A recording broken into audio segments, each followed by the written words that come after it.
Hello, how's it going? Thought I'd bring you over this side today. Usually we have the tool wall behind you, but yeah, I thought let's go in this corner instead of that corner. So yeah, how you been? I'm alright. I've been out on the cargo bike a lot.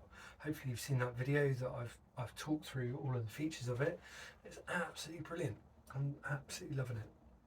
What a thing to be able to have.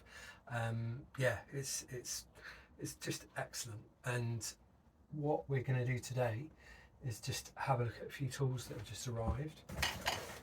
And these are extra bits and stuff that I haven't got in my mobile toolkit yet, or I've only got one of.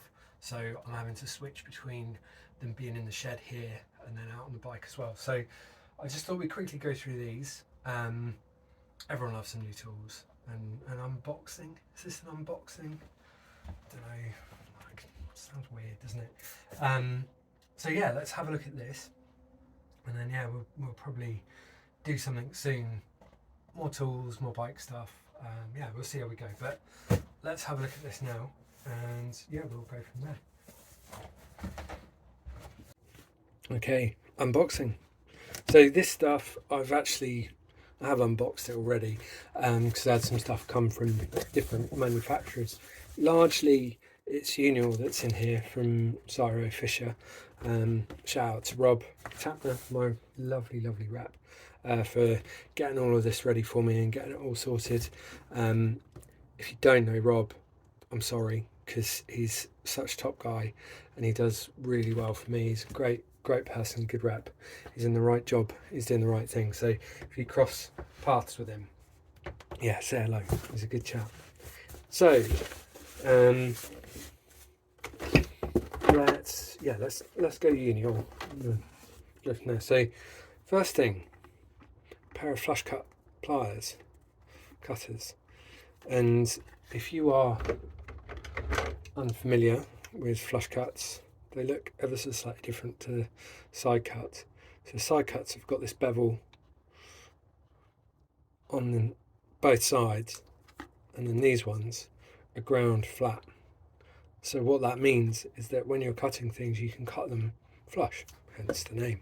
And for finishing zip ties, that works really well. And if you've got any cables or hoses that are tied to your bike, I'll show you, with those little nubbins that are on the frame, with a regular set of cutters, you can only get so close to the end of the zip tie. And when you pick the bike up, if you put it on your shoulder or if you grab it like under the top tube, or something like that, you'll graze your fingers, you'll scratch your fingers up, and your hands, your clothes. I've snagged clothes on them and put holes in things, whereas the flushies get that super square. And I'm quite impressed with these. I wasn't expecting them to be as big as they are. These are my little baby ones that I got from RS Tools, RS Components a little while back. So they are very much just for flush cutting zip ties. I'm wondering whether these have got enough oomph in them to cut cables, because at the moment I have a pair of side cuts and a pair of flushies. I'm wondering, can I do away with both with these? So we'll see how that goes. That'd be interesting. Again, from a weight point of view, that's just going to drop the stuff I'm carrying. So next off, a square taper bottom bracket puller or crank puller.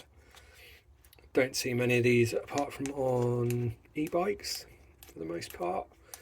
They're a bit of an old school tool, but yeah, it's one of those tools. I say this a lot with bikes, like if you haven't got it, you won't be able to do the job. So yeah, specific tools, God help you trying to get a crank off without these. So yeah, that needs to be kept in the box at all times. I've got this, which I'm again quite excited about. It's a 2-in-1 disc brake tool, And the smart thing is, Park do this one, the piston press. So this is designed to jab up into your brake pads and waggle from side to side, and it resets the pistons in the brake caliper and doesn't do any damage as if you were, instead of using like a screwdriver or whatever. And then this is the rotor touring tool, which has got two sides to it for leverage. And this, quite weighty, that, not so much. So that is super neat. That's a really nice little thing. Super, super pleased with that. And they do, Unior do this sort of 2-layer rubber plastic dipping handle, which is quite neat. And that's nice and comfy as well, actually. Like, you can feel the harder edges on that, on the Park one, whereas this one is a lot smoother, a lot softer to handle. So we've got some cone wrenches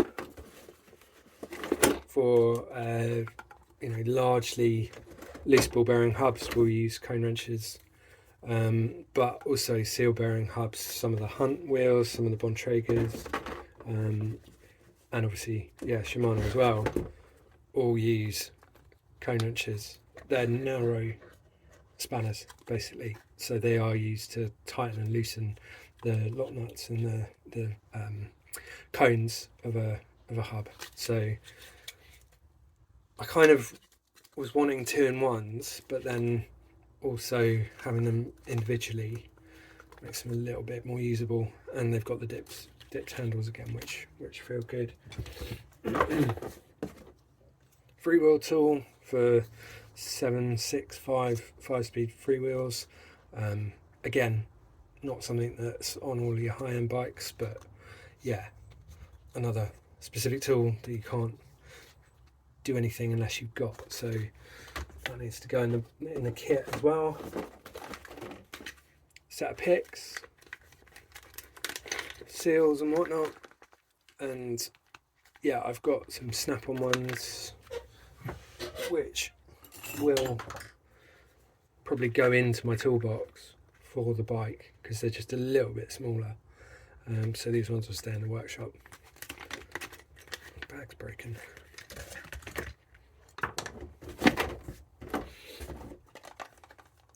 Bottom bracket tool. This one is for BSA. This one I'm missing. Alley 1/2-inch socket. So we'll go on my breaker bar that I've got in there, and then I can shim it down with an adapter to put it into the torque wrench. Yeah, super solid, light, and because it's aluminium, not steel, if you're really heaving on a bottom bracket cup to undo it, it shouldn't mark up the cup too much. So yeah, alley, lighter to carry and less damaging to the surfaces you're using it on. Chainring spanner, chainring bolt spanner, chainring nut spanner, I suppose. If you've got some of the newer cranks, like Shimano's, use T30 bolts and they thread into the arms of the crank. But a lot of like 2x cranks will use that chainring nut that's got this flat on the back of it. You may have seen the VAR tool that I talked about in another video, and yeah, again, workshop versus out and about. For the amount that I use this should do me, and it should work, and it takes up way less space than that one.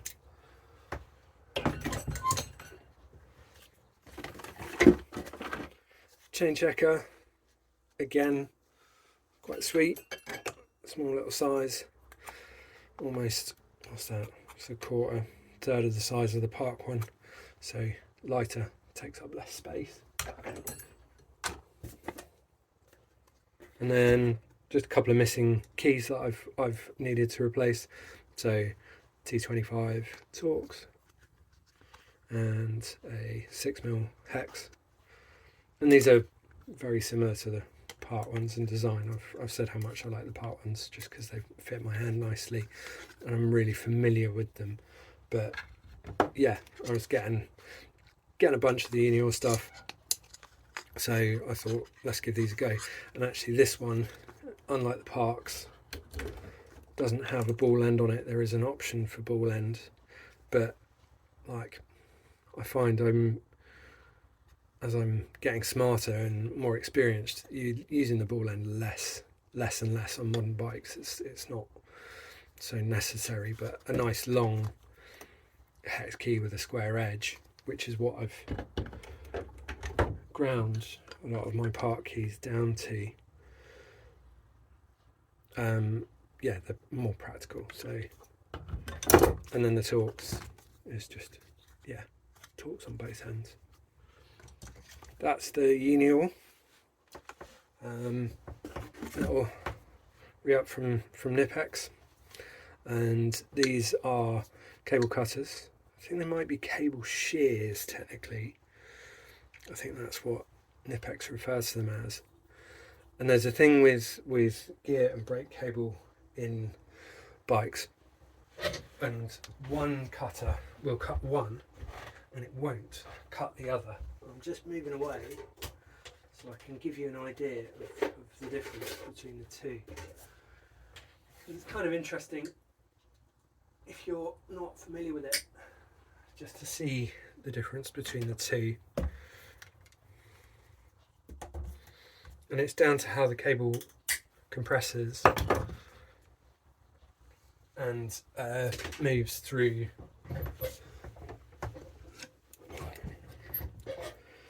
the outer. So this one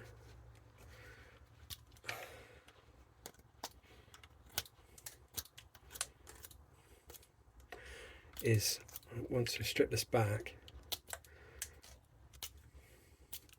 is gear cable, and you can see that that's loads of little strands. So you've got the outer, the black, and then the strands of cable that keep everything together, and then the liner, that little white section there that the inner cable passes through. And gear cable is wound like this and made like this so that the transfer from the shift to the derailleur is accurate enough to change gear and feel good out the shifter. So the problem with this stuff is it's really difficult to cut with side cutters, because the side cutters, the jaws don't pass over each other, they meet in the middle. So you can see that there, and this is what loads of people do at home all the time. So try and cut it with combination pliers like these, and you just, like, you can't. It's such hard work, and it makes an absolute pig's ear of the cable. Whereas with these, because the jaws, the blades pass across each other,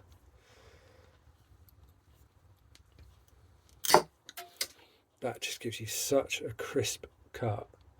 No damage, no compression to the cable, and it's nice and square and smooth.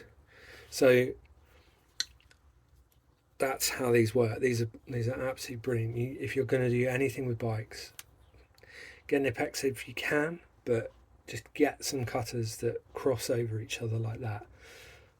Shears, cable shears, because you will actually be able to do it.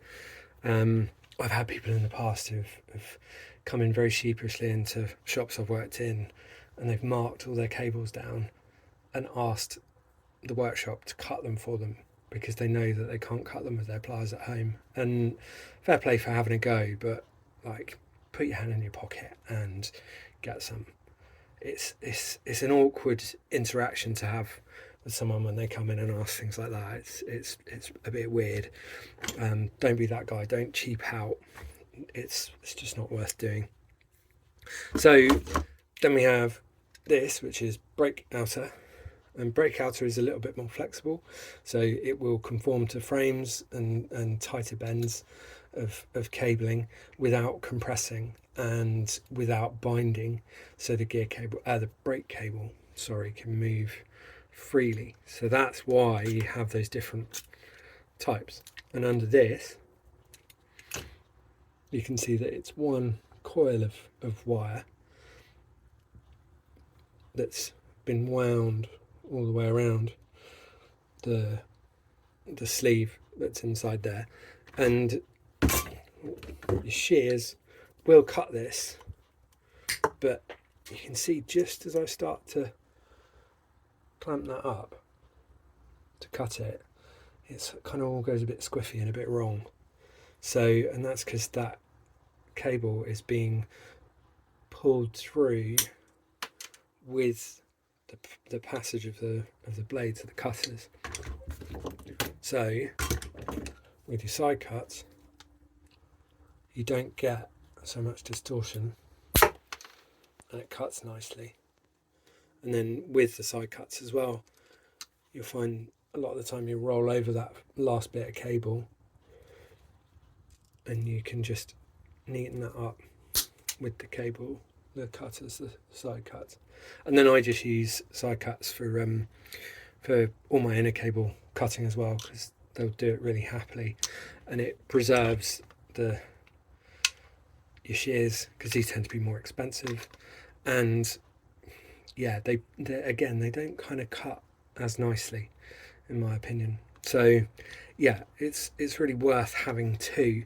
I think if you're at home and budget and usage is tight, maybe get yourself a decent set of combination pliers, because the cutters on there will do the job, and then you've got something to like grab things with as well, and yeah, pull things out. So, but yeah, if you're going pro, if you want a decent setup, pair of, let's call these shears, because I don't know the real phrase. I mean, it's the internet, isn't it? Everyone's just going to shout at me anyway. So Park Tool do a decent set of these. Unior will do a set as well, and you can pick up mega cheap ones from Amazon and eBay and stuff like that.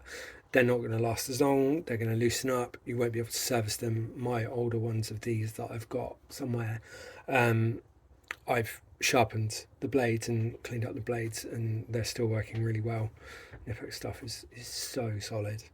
And then again, like side cuts, you won't have too much problem with a cheap and cheerful pair.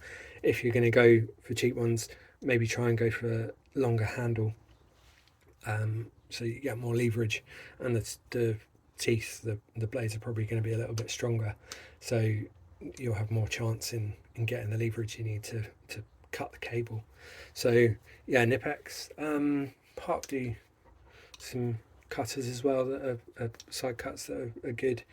Probably a little bit cheaper than, you know, something from B&Q or Halfords, and a little bit more expensive and decent, than B&Q or Halfords, let's say, but still a bit cheaper than Knipex. But you got to go to a bike shop to get that. So yeah, that's a good option.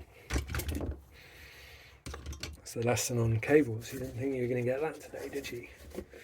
So something from Park turned up as well. This is, oh, I can use my new pick for this, can't I? Maybe not. It's a bit too strong. Come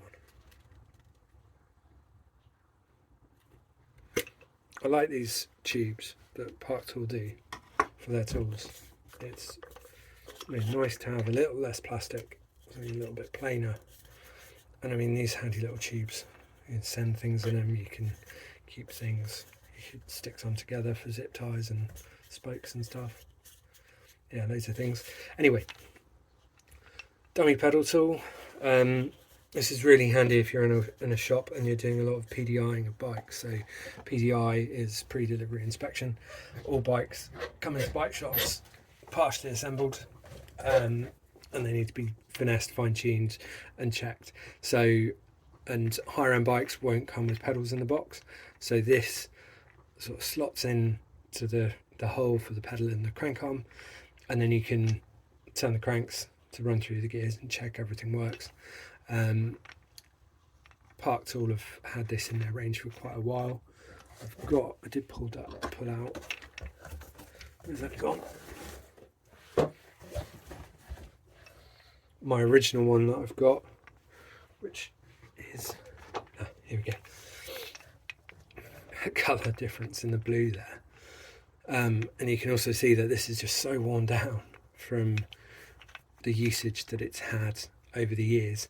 And I had this while I was working at Riley Cycle Works, and I was building so many bikes there, and none of those had pedals because they've been shipped out to customers. And yeah, that's sort of ground and worn that into that taper.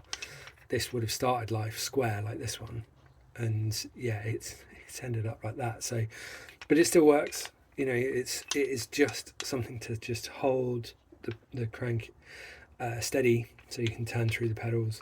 So you're not just doing it with your finger. You can get swarf from the pedal threads stuck in your finger. You can slip, and then you jam your finger into the chain and the chain ring and cut your fingers up. So yeah, again, for home stuff, you're probably going to be working on your bike with pedals fitted. But if you're in a shop environment, then yeah, this works really well, and is kind of like a tool you didn't think you need, but you do once you've started using it. And I was looking at a BSC one as well from the guys. I name checked those in some of my Instagram posts, and I was really close to getting that, but this one is plastic, whereas the BSC one is metal. So this is going to be a little bit lighter in my tool bag on the bike. And then when this eventually dies, yeah, maybe we'll have a look at the BSC then. But like, honestly, this is going to last another, this must be at least 5 years old, and it's absolutely fine, just apart from being absolutely filthy. Anyway, and then last of all, pin spanner. And yeah, chances are you might have seen these. I remember seeing these on the wall in a bike shop when I first started working, and wondered what exactly they're for.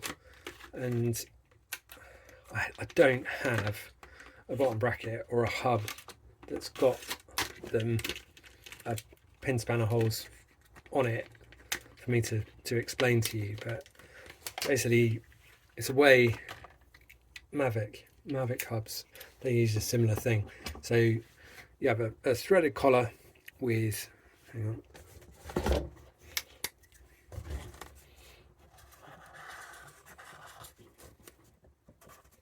bear with me, right? So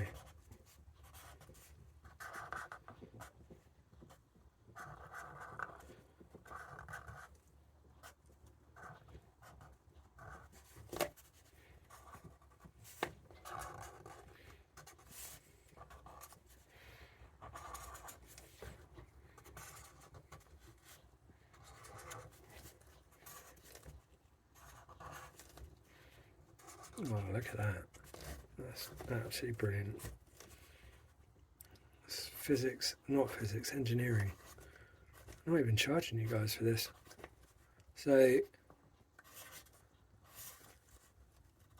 a very long-winded diagram, but yeah, hopefully it's of interest to you. I think if you're watching these, you're kind of interested in the process as opposed to just shiny bits. So yeah, we all learn something. Every day's a school day. So yeah, on bottom brackets largely and hubs, I'm just drawing this because I'm thinking about Mavic while I'm talking to you. So all hubs run on a bearing, or a bottom bracket runs on a bearing with an axle through it. That's the axle running through the hub. And then to control the tension on the bearings, to make them either looser or tighter and to take play out and allow them to spin easier, there'll be a thread on the axle somehow. So, and then there'll be a collar that tightens down to compress the bearings as they sit in the frame, in the hub or in the bottom bracket shell. And then, yeah, that collar, this here, undoing it, backs off the tension and makes everything loose so the bearings spin better. Or if you tighten it down, it makes everything tighter, takes any play out of the hub, but then also binds the bearings. So this adjuster is there to allow that to happen. And older bottom brackets especially, that was how you adjusted for play, because they didn't use the Holotech system, they didn't use seal bearings and things like that. So that's where these pin spanners come in. So you can kind of just about see there's a little step on there. That's better, isn't it? So there's this little step, and then that will pop in, because you might have, if you've got Mavic hubs at home, you might have looked at it and gone, how do I tighten that up? And you do use a specific Mavic tool, but again, this is not an example. This is my hub that I've designed and made to illustrate my point. So you jab that in, and then you can turn the preload collar, the locking collar, and tighten everything up. And people will look at it and go, oh, maybe I could just use the end of some pliers or a couple of screwdrivers or something like that. You can't really.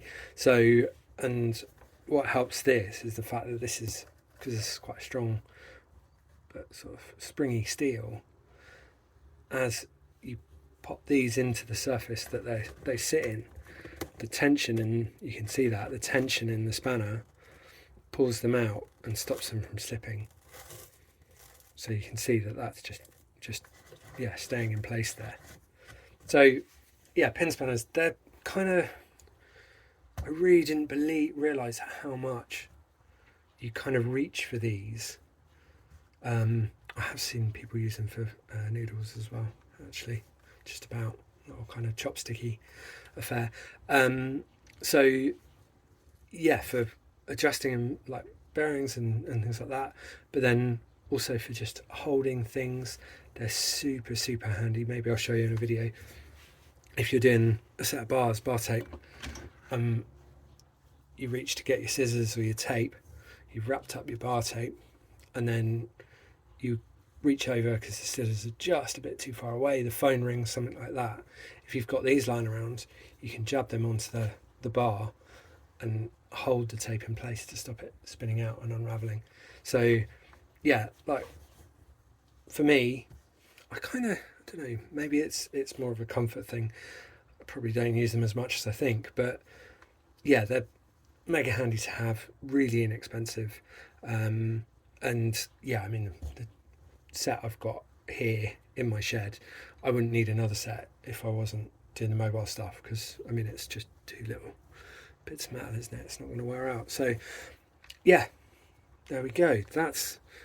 Here's the end of the lesson. That's it. The take homes from it: buy some decent tools, don't cheap out. If you're blagging to borrow tools from your local bike shop, go in there, speak to them and say, look, I know I've been taking the piss, can I buy some tools from you?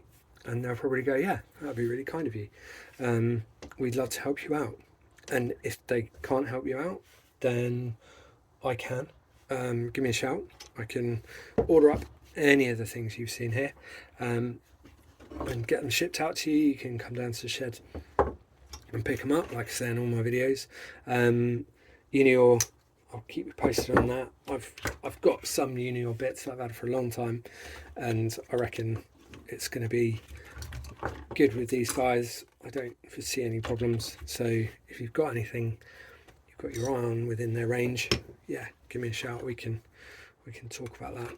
So yeah, happy days. So I think the next video I will show you how I'm going to integrate these into my toolkit on the bike, and what else I carry around with me in my box of tricks. So yeah, we'll catch up then. In the meantime, wrap up, enjoy the sunshine, although I think it's going to chuck it down tomorrow. I'll see you next time for some more ramblings and chat, maybe some more crappy diagrams. But yeah, see you soon.